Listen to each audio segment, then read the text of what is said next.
How do you get more value out of your motivational speaker? Well, I got some ideas for you. Here's where this came from. You know, the economy sucks. And so my clients are constantly, I think justifiably, asking for discounts. You know, we got problems. We're laying people off. We have our association's getting fewer attendees every single year. We need a discount. Well, I'm not that interested in discounting, but I am interested in giving you more value. And that's something that's very easy for me to do, and so I wanted to make a quick video about it. If you're looking to hire a motivational speaker and budget is an issue, and you know, isn't that pretty much all of you? What I'd like you to ask yourself is, how can you get more out of your speaker to justify the expense? So, for example, one of the things I do is I try to offer more. You want me for a keynote speech? I love doing that, but it kills me. It's just really hard for me to do just a keynote speech without offering a breakout session following the keynote speech. And I'll tell you why.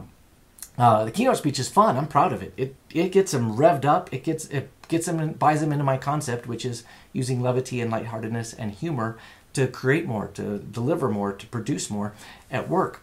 And they're ready to go, and the ideas are swimming in their head, and they want to go, but there's a disconnect sometimes between that feeling that they have and then translating that into action items. Because I know that they're going from my keynote right into the next breakout session.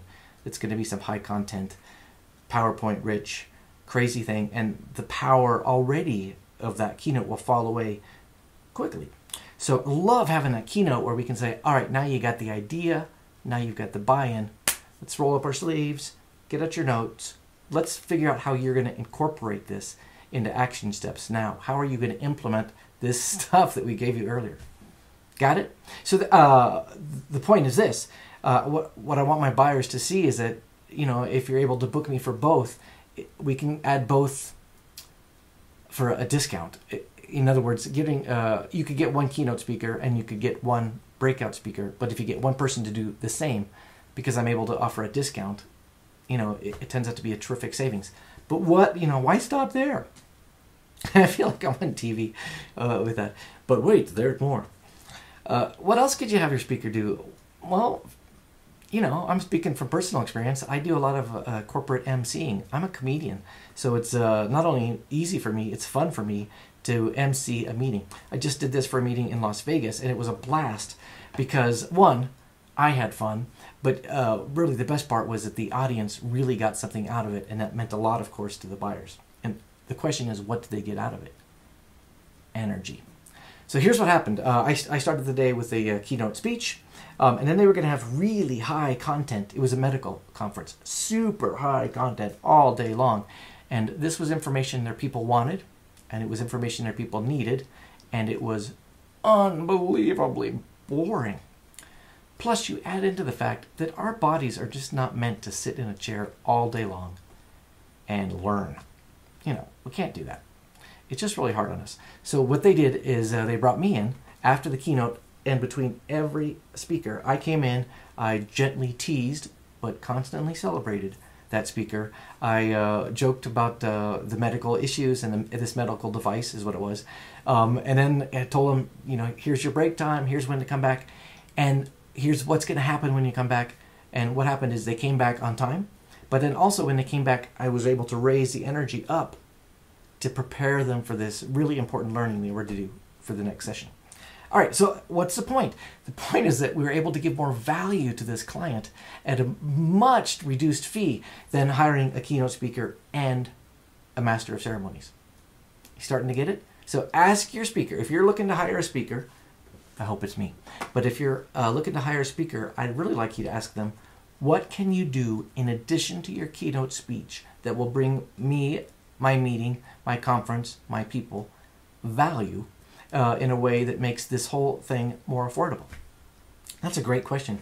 And if your speaker can't answer that one easily with 15 ideas, they're crazy, and you ought to keep dialing. In fact, you ought to go right to bradmontgomery.com and visit me.